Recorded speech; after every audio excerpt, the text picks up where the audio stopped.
para o grande final, convido ao palco o nosso último palestrante, Ricardo Birman, CEO da Cidade Urbitar, para apresentar a palestra Como o Urbanismo Impacta a Liberdade. Ricardo é empresário no mercado imobiliário, atuando no Grupo Birman de sua família. Atualmente é diretor-presidente da urbanizadora Paranoazinho, empresa que fundou junto com seu pai em 2007, e CEO do projeto Cidade Urbitar, considerado um dos maiores empreendimentos imobiliários privados do Brasil, a ser desenvolvida na saída norte de Brasília. Atua também como diretor da Fundação Aaron Birman, é fundador e conselheiro do Instituto de Formação de Líderes de Brasília e fundador e coordenador do Fórum Urbanidade.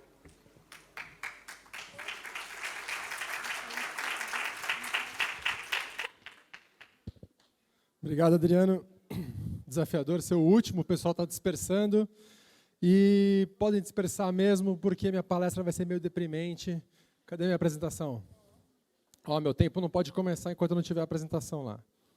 Eu vou começar, vou falar para vocês hoje aqui, eu vou tentar passar uma mensagem, assim, para deixar todo mundo um pouco mais para baixo, depois a gente compensa no happy hour.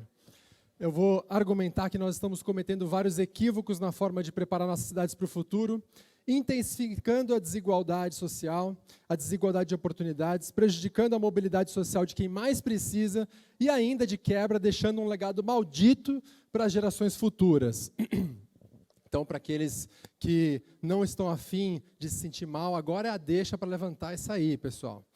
É muito fácil falar mal das nossas cidades brasileiras, é muito fácil falar dos problemas que nós temos. As cidades ajudam nisso. Se você quiser criticar, tá aí, é só olhar, abrir a janela, que você vai achar um monte de problema para falar mal. Nós temos, por exemplo, 13%, olha que beleza, 13% dos assassinatos do mundo. Nós temos menos de 3% da população, mas temos 13% dos assassinatos. Olha que maravilha morar nas nossas cidades. 92 mortes no trânsito por dia. Então, para vocês que vieram aqui passar o dia no seminário, nesse evento maravilhoso da Construcom, amanhã 92 pessoas vão ter morrido no tempo que vocês ficaram aqui no seminário. 2 horas por dia é o tempo médio gasto no trânsito nas capitais brasileiras. Significa que a gente gasta 2 horas todos os dias no trânsito. E, por fim, para fechar, essa aqui é a mais legal. 52% apenas do esgoto produzido... Opa! Está alucinado aqui. 52% do esgoto produzido no Brasil vai ser coletado, ou seja, tem um cano que sai da privada e vai para algum lugar. O resto, os outros 48%, vai direto para a natureza. Cara, desculpa, meu alienígena está com pressa ali. 45% do esgoto que é coletado é tratado. Ou seja, 45 desses 52, então só metade foi coletado. Desse daí, só metade foi tratado. E aí tem uma má notícia para vocês. Do que é tratado, uma boa parte está chegando numa estação de tratamento de esgoto. Eu já vou explicar esse alienígena. Está chegando numa estação de tratamento de esgoto, está sendo contabilizado como tratado, mas adivinha só, essa estação, olha que surpresa, é gerida por uma empresa estatal que não tem eficiência operacional nenhuma, não tem capacidade de administrar novos investimentos e, para surpresa de ninguém, as estações de tratamento de esgoto estão operando acima da sua capacidade. O que acontece? O esgoto chega lá, é contabilizado como tratado, mas, na verdade, está sendo jogado na natureza também. Então, vamos estimar aí, mais ou menos, mais uma vez, metade. Né? Então, metade da metade da metade. Cerca de 12% do cocô que vocês fazem, que todos os brasileiros fazem, efetivamente é tratado. Os outros 80% e cacetada% vai para a natureza do jeito que veio. Então, essa é a realidade das nossas cidades, isso é um problema. E o que eu acho interessante, aí chega o nosso alienígena, é que é o seguinte, se chegasse um ET hoje, aqui, e pegasse a nossa legislação, pegasse os planos diretores, pegasse todas as normas, as regulamentações, ele ia ler aquilo e ia falar assim, pô, mas que estranho, porque aqui não está falando que pode jogar esgoto na natureza, aqui não está falando que pode fazer uma cidade, pode fazer uma favela onde as pessoas não têm condição nenhuma de ver, aqui não pode falar que as pessoas vão ter esse problema de mobilidade, etc. As leis e as nossas normas, as nossas regras, dizem e prevêem, se você fosse um alienígena lendo essa legislação, você ia chegar à conclusão que as nossas cidades são maravilhosas. Como alguém falou aqui, lote mínimo de 400 metros quadrados em alguns municípios. Tem uma lei federal, significa que em todos os municípios, mais de 5 mil municípios do Brasil, tem uma lei federal que fala que o lote mínimo é 125 metros quadrados. Então o alienígena ia ficar muito confuso, porque ele ia falar, pô, que bacana essa lei, todo mundo tem que ter pelo menos 125 metros quadrados para viver, é uma condição muito adequada, muito gostosa, confortável, 125 metros dá para ter dignidade na sua moradia. Mas aí ele ia olhar pela janela e ia ver um monte de favela, um monte de gente morando em barraco de 15 metros quadrados, ele não ia entender isso. E esse é um dilema importante que a gente tem que discutir. E eu acho que isso acontece, esse descasamento entre o que a legislação prevê e o que de fato a gente vê, por 3 problemas. Que eu vou tentar ser muito objetivo aqui. O primeiro, um emaranhado kafkiano, burocrático, impossível de entender. Essa legislação, ela é... Gente, desculpa, minha apresentação está com umas passagens automáticas aqui muito rápido. O emaranhado da legislação é muito complexo, é difícil de você navegar por esse labirinto, é difícil de você superar todas essas normas. Em segundo lugar, é o que eu chamo assim, o caminho do inferno, é aquele ditado, o caminho do inferno é pautado por boas intenções. Então, tem muita lei que promete uma coisa, que foi criada com uma boa intenção, de preservar o meio ambiente, de dar dignidade para a vida humana, ou sei lá mais o quê, mas que no final das contas, quando colocada em prática, cria, na verdade, um verdadeiro inferno. E, por fim, de certa forma, assim, são visões que eu chamo de terraplanismo econômico ou urbanístico, né? Aquela visão dogmática, às vezes ideológica, que tem total descasamento com a realidade, que não está anticientífica, que não está olhando para os dados, não está olhando para a história e não está fazendo um raciocínio, digamos, objetivo. Isso aqui a gente testou, deu errado, então não vamos fazer mais. Né? Não. Isso aqui a gente testou, deu errado por outros motivos, mas eu continuo acreditando. É daquele jeito que a gente tem que fazer e vamos ficar insistindo nisso até dar certo. Então, esses 3 fatores se somam para criar um contexto em que aquilo que a legislação prevê, aquilo que as normas prevêem, que é um cenário que o alienígena vai ler lá e achar aquilo maravilhoso, não se concretiza na prática.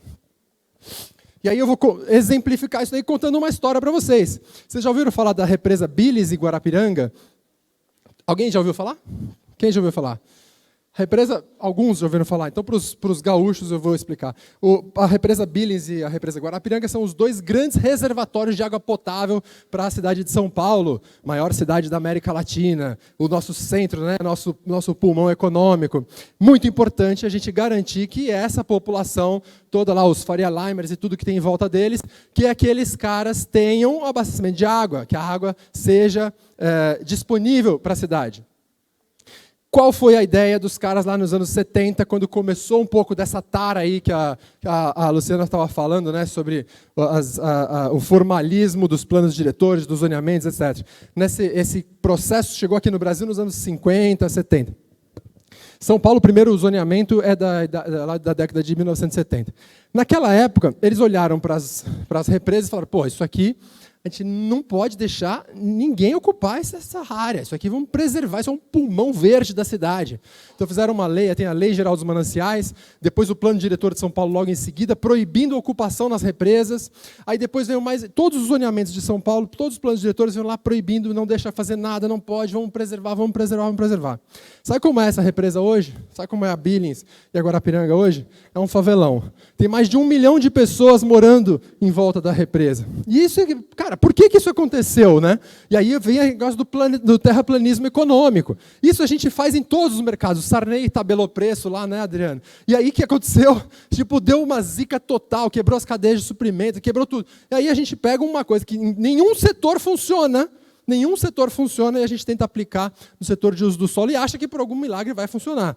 Mas a realidade é que não funciona. As represas hoje é um processo, é um dos maiores problemas de regularidade fundiária do Brasil, é sempre citado, não é mérito meu, se todo mundo cita isso como exemplo, porque ele evidencia essa dissociação e essa falta de nexo entre o processo legislativo, aquelas intenções que tinha, com a realidade. E olha só uma consequência muito interessante adicional, né, assim, de brinde desse processo todo. Ao excluir as áreas da represa do mercado formal, nós efetivamente, através da legislação, criamos um monopólio para a grilagem de terras. Então a nossa lei instituiu o monopólio da grilagem Na represa Belisca, cara, isso aqui para mim é assim, a tela azul do planejamento urbano. Tinha que dar tilt na cabeça dos caras, eles tinham que desligar da tomada e falar, vamos começar de novo, porque a gente está fazendo tudo errado. Só que não, a gente continua, isso aí faz 50 anos, nós estamos fazendo a mesma coisa e vamos continuar no mesmo modelo e achando que agora, por algum motivo, vai dar certo. Gente, não vai dar certo, não tem como dar certo.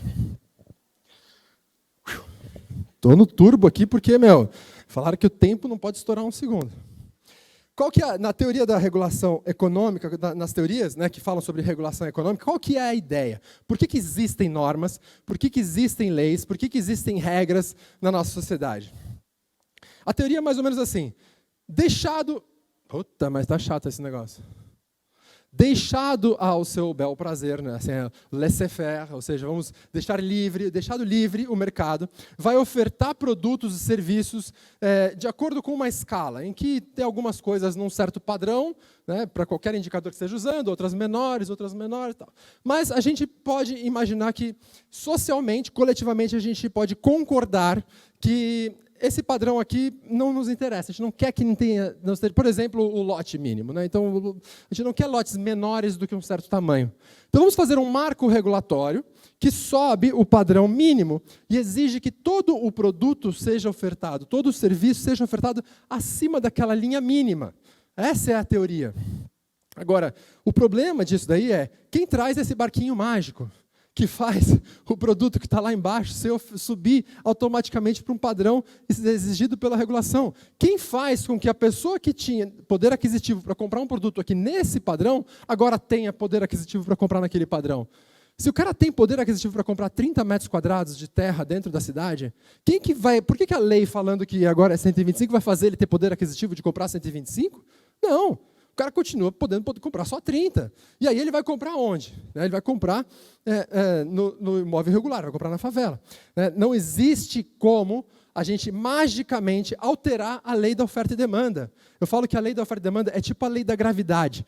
Sabe a lei da gravidade? Aí você imagina um vereador, um deputado estadual, até um deputado federal, um senador, querendo fazer um decreto que fala assim, para promover a indústria de foguetes brasileira, eu revogo a lei da gravidade.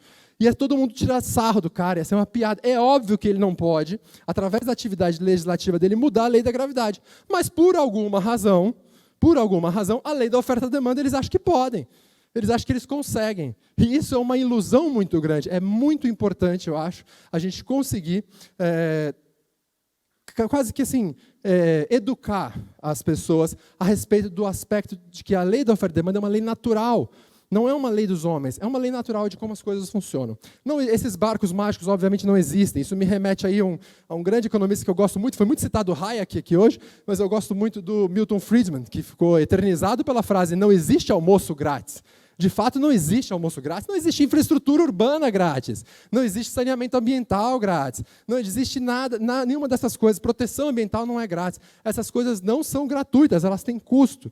E se a gente está exigindo que as pessoas paguem por elas, você tem que entender que quem não pagar por elas está sendo condenado a viver na ilegalidade.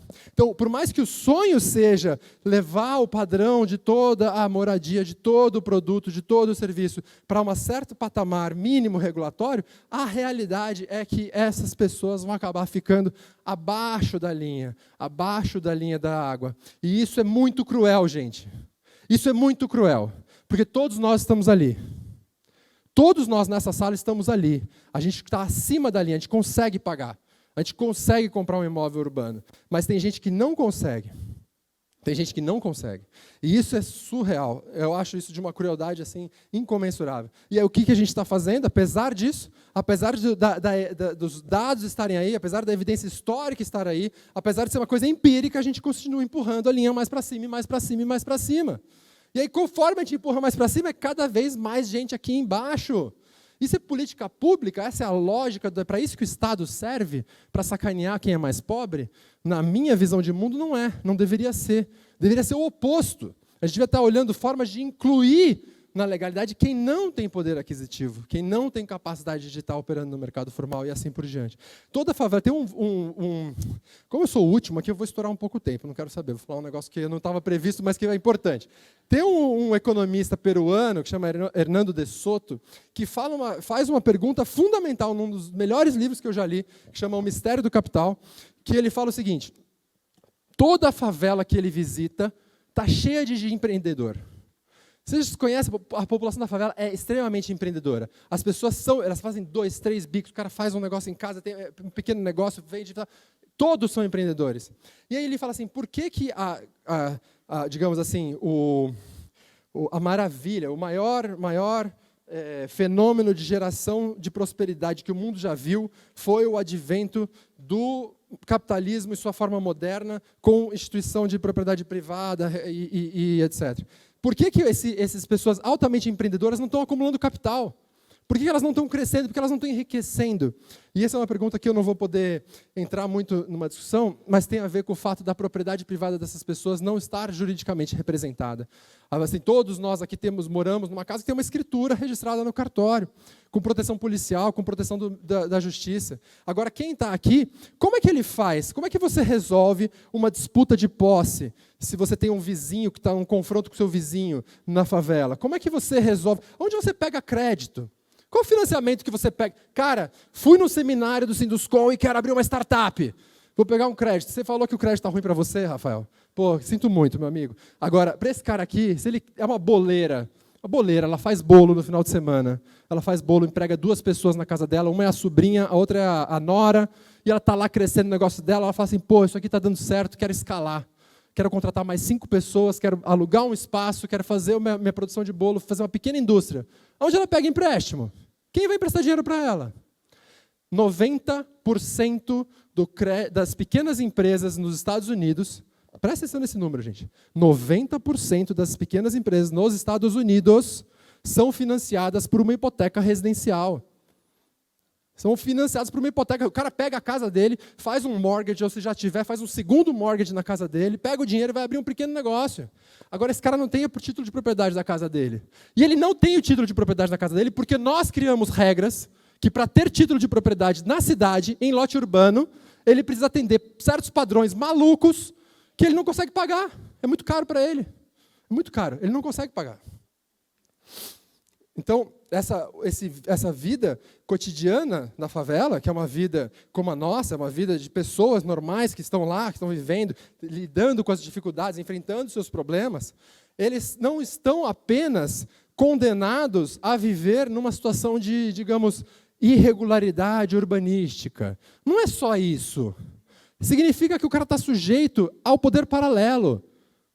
Significa que o cara não tem a segurança que nós temos para resolver os problemas na justiça, ou para poder chamar a polícia quando a gente precisa. Eles não têm isso. As decisões urbanísticas que a gente faz na discussão, assim, audiência pública do plano diretor. Aí está aqui, né? Porto Alegre estão lá discutindo o plano diretor. Aí fica todo mundo numa discussão. Lá em São Paulo está assim, agora a gente vai adensar os corredores de transporte. Que legal. Aí como que a gente faz? 500 metros da estação de metrô pode ter um pouquinho de coeficiente a mais. Aí o outro fala assim, não, acho 500 muito. Vamos fazer 400. O outro, não, tem que ser 700. Cara, desculpa, pode falar palavrão aqui? Não, como é que é? Não. Assim, gente, na boa, para com isso. Que coisa esquizofrênica, maluca. O prédio lá no Itaim, em São Paulo, está vendendo a R$50 mil o metro quadrado. Vocês acham que está vendendo a R$50 mil o metro quadrado por quê? Por causa da especulação imobiliária? Ou porque ali tem muita demanda e pouca oferta? Todo o mercado funciona assim. A gente sabe já. Faz muitos anos que a gente sabe como a economia funciona, como funciona a oferta e demanda. Muitos anos, desde o Adam Smith, 200 anos, que a gente sabe o que é oferta e demanda. Aí agora a gente fica reclamando que são os especuladores imobiliários que fazem o Itaim ficar caro. Não tem nada a ver. É porque a gente está restringindo a oferta lá dentro. E aí todo mundo aqui, bacana, mora, todos vocês aqui, e eu também me incluo nisso, todos nós moramos num bairro razoavelmente legal, uma condição razoavelmente legal. Quem aqui tem uma funcionária ou um funcionário, mas geralmente é uma funcionária que trabalha na sua casa pelo menos uma vez por semana, que vai e volta da sua casa uma vez por semana. Levanta a mão, assim, uma faxineira, uma diarista, ou até uma funcionária que vai lá mais do que uma vez por semana. A maioria de vocês tem, ou que contrata alguém por... Agora, essa pessoa, ela demora quanto tempo? Compara quanto tempo essa pessoa demora para chegar e sair do trabalho dela, com o tempo que vocês demoram para chegar e sair do trabalho dela. São as decisões lá da masturbação mental que acontece na discussão do zoneamento que fazem com que essas pessoas sejam condenadas a viver numa situação totalmente vulnerável. E aí, voltando para aquele ponto lá do... Eu tinha um outro ponto que eu vou pular, né, já que eu gastei meu tempo naquelas outras discussões, mas eu vou falar isso aqui que é mais importante. Voltando para aquele ponto da 2 horas de trânsito por dia, 2 horas de trânsito por dia. Isso aqui é um imposto. Sabe, reforma tributária? Esse é o imposto importante que o brasileiro está pagando. Porque é um imposto que ele paga em tempo na vida dele. O que você faz com 2 horas por dia? 2 horas por dia, gente. Só que 2 horas é a média, tá? Na capital. Tem gente em São Paulo que demora 4 horas por dia só para chegar e sair do trabalho. 4 horas por dia. O que você faz com 2 horas a mais todos os dias? O que você pode fazer? O que uma pessoa pode fazer? Que tal ir num seminário da inovação e da construção civil para se capacitar? Olha que bacana, a gente está aqui, sabe por quê? Porque a gente não gasta 2 horas a mais. Porque a gente gasta menos do que essa galera. Você pode fazer uma pós-graduação 2 horas por dia, só pegando em dias úteis, são 200 dias, 400 horas por ano. Quantas horas são uma pós-graduação?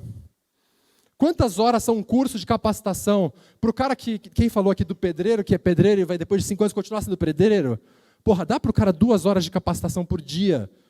2 horas. E que é uma coisa mais impactante ainda? 2 horas de contato e tempo de qualidade com a família dele. Com os filhos dele. Cara, a gente está privando, por uma discussão maluca, numa reunião de audiência pública do plano diretor. A consequência são crianças que estão crescendo com menos contato com os seus pais. Porque o cara está enfiado num ônibus para chegar no trabalho. Então, eu acho muito importante chamar a atenção para esse link entre como as decisões urbanísticas, as leis, as normas, as regras que a gente faz estão estrangulando completamente a oferta. É um Robin Hood ao contrário, tá? É o Robin Hood que a gente está fazendo leis para tirar dos pobres e dar conforto para os ricos. Então, para mim, é imoral. E aí a gente está... como essas leis, essas regulações todas são como a gente tem uma demanda por moradia nos centros urbanos, mas a gente está estrangulando a oferta, como uma mangueira amarrada. Você acha que o preço da água sobe ou diminui? Você tem um monte de gente morrendo de sede, você dá um nó na mangueira. Não faz sentido. Não tem lógica, não tem interesse público de se fazer isso. Se o Estado tem alguma função que ele devia estar fazendo, era tirando nó. Como, aliás, eu quero parabenizar o Ricardo, que esteve aqui, vice-prefeito de Porto Alegre, não conhecia, virei fã do cara. Porra, é isso que o Estado tem que fazer, o contrário, não é dar nó. É olhar onde tem nó, onde que eu tiro o nó. Porque é assim que ele vai fazer com que aquela população que mais precisa, esteja sendo atendida. Porque na guerra de preço, gente, na guerra de preço, a gente vai sempre ganhar da nossa faxineira. Que se tiver só um apartamento para disputar, eu contra a minha faxineira, eu ganho dela. Eu tenho mais poder aquisitivo que ela. E isso é cruel. Então, é isso que a gente tem que olhar, e eu acho que a forma de fazer cidades, enquanto a gente não resolver isso aqui, a gente vai ficar repetindo esses mesmos erros e criando todo esse problema. É isso que eu tinha para falar para vocês, desculpa, eu falei que ia ser meio deprimente. Muito obrigado, fica aqui os dados do meu contato, e estou à disposição.